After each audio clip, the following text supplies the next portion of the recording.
It's another breezy day in sunny Southern California. I haven't done a 360 vlog in a little while, and why not do another 360 vlog about 360 degree vlogs? And it's one of those things. First of all, it is really breezy, so apologies if the mics on this thing are getting overloaded again. I'll see what I can do to try and help minimize some of that audio distortion. But every time I do one of these, I invariably get a series of replies from people like, what does this even bring to the vlog? Or why do a vlog with a 360 camera? It's just so unnecessary.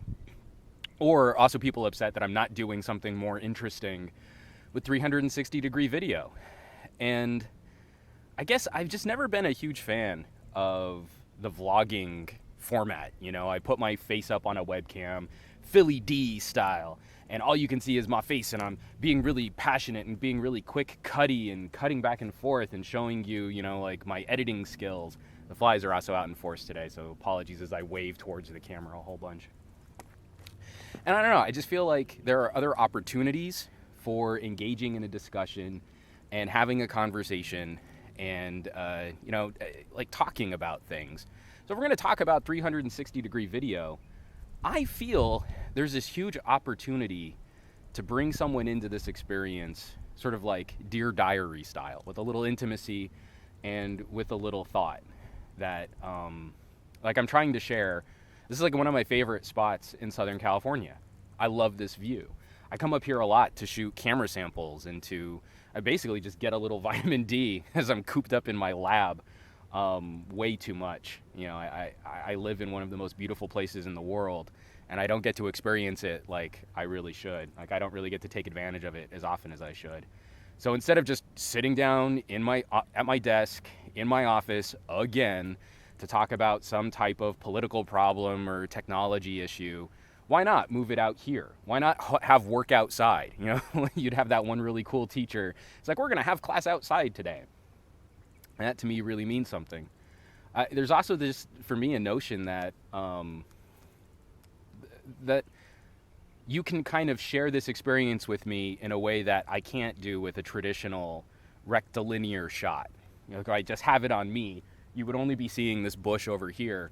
That's not really a super great shot. So then I could maybe set it to the landscape to my right, and then you really wouldn't be looking at me either. And here you have the opportunity to look all around. I mean, you can listen to me, you can scan the scene, you can just check the audio.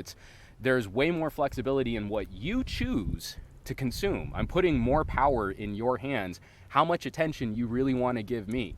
You could mute me, catch a couple seconds of this, see like, oh, this is a great sample of video from a 360 camera. I got some big wind coming in there. Yep, I bet that futzed the camera up a little bit. The mics aren't super great on this thing. But yeah, you know, like I saw what I wanted to see. I don't really care what this Yahoo has to say about anything, and I can click out of this video whenever I choose. That to me, I think, is going to be the next stage of interactive content, not necessarily video gaming, but narrative. You know, what can we do with these cameras to create an interesting story? So for me, there's this big gaping hole in concept. I really miss the early days of web series. Like, I'm going back through movies you may have missed. That was the movie review show I produced back in 2009. Or I started production back in 2009. We were having these really deep philosophical discussions on what we wanted the show to feel like. If we wanted to be kind of stagey and presentational. There were a lot of like TV movie examination, like date in the movie type things. It had like really over the top gimmicky production. And we ultimately decided like, well, we just couldn't afford that. But we wanted the viewer to feel like they were sitting on the opposite side of our coffee table. And so everything about our show was designed to facilitate that feel. We would sit in couches. We had one really wide microphone so that you were supposed to hear a sense of the room around you. And from the perspective of someone who was sitting in the chair just on where the camera would have lived. So I'm trying something here too. This is an experiment also. You know, instead of me talking directly to the camera and you being able to look around, what would it feel like to have this conversation if we were really standing here? You and me, the viewer of this video, and me, sitting atop one of my favorite vistas in the valley, you know? So it's not about me having to make eye contact with the camera the whole time. If we were really having this conversation, it would be super awkward if I were staring you down the whole time we were talking. And then there were lots of quick cuts as I had the perfect string of conversational points to have. It would be a lot more organic than that. It would be a lot more wide open. I don't know. I really like this notion. There's something really intriguing about the idea of 360-degree video. And I'm still just dipping my toe in this water to see what it is that we can do with it. I want to have those conversations. If anyone leaves this comment on my video, like, what does this even bring to a vlog? Or why aren't you doing something cooler with 360-degree video? You're basically irrelevant to the discussion. You're basically entitled because you want to be entertained in a way that I can't read your mind, but you're also not articulating how I'm supposed to make this funner for you. So if we want to have those chats, and I'm really reaching out to my audiences here, both on Pocket Now and here on SomeGadgetGuy, if we want to have that chat about what we can do with 360-degree video, let's experiment. If 360-degree video is only ever going to be, like driving footage from cars and, hey, I took my camera down to the Santa Monica Pier and you can see a sample of video from the Santa Monica Pier. If we can't get into consumer creative narrative, then this thing's going to die just like 3D TV. We kept waiting for the content with 3D TV to the point where 3D TV just became a buzz term that didn't mean anything to consumers, and it all just kind of died. I think there could have been a 3D TV revolution if we had been able to engage with creating, with easy tools to create 3D content. When consumers didn't get those tools, that to me became the major death of 3D TV. And I don't want that to happen with 360-degree video because it's a pain in the ass to work with now. And if a consumer were to just pick up one of these cameras and try, it would be miserable. But there's so much potential here.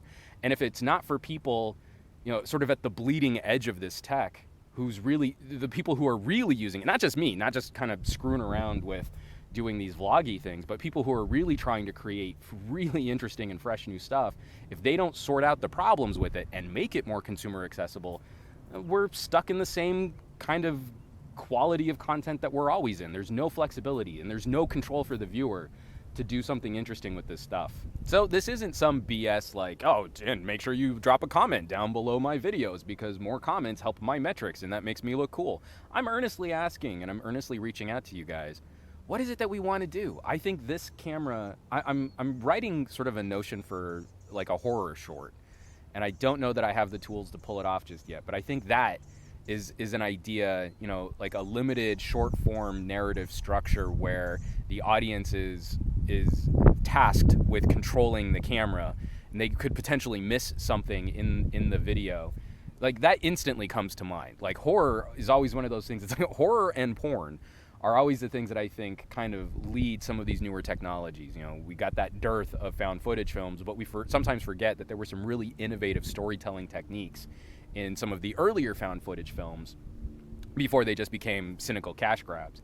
And I want to do something like with 360-degree video that's similar, only not with the cynical cash grab part. I want the earnest cash grab part of that equation. So I'm going to say it again. I would love for you folks to drop me some comments down below this video. What can we do to push the boundaries on 360-degree narrative and interactive content for audience and creator to engage? And I'll cap this video off with my normal tag. As always, folks, thanks so much for watching. Be sure to subscribe to this channel for all of my experimental and other technology videos. Catch me over on Pocket Now for all of my smartphone, tablet, and wearable coverage.